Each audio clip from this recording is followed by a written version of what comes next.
Kala mong napakamahal naman ng telepono niya eh. Ayun o! Kapalit na ng buhay mo yan. Ito na yan. Kaya huwag ka magulo. Ilan ba yung paninis mo? Sobrang Nakalinis to. Sobrang Kasi didikit yung isa na yan, yung puti na yan. Pag nilagay mo, kitang-kita yan. May pang spray akong dala.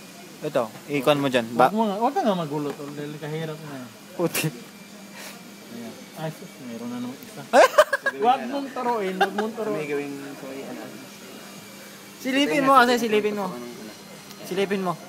Na may bandang taas. Okay lang yan yung mga ano, pero itong puti kasi makikita. Ignorante talaga itong taon to. Ayan, wala na. Ilalagay mo na ba? Ngayon na ngayon. Pati yun, pinunasan no?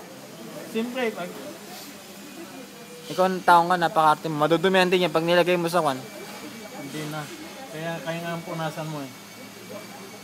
Nakita mo yung dumi, tol? May dumi pa eh. Putik. Oh, yung dumi na to, nagpabalik-balik. Hindi matatanggal lang. Ang kaganyan mo. Ito na lang. Kasi nakadikit mo. Pangit mo. Hindi, maganda yun, no? Yung blog maganda. Yan siya parang Katagal na may kabit, putik.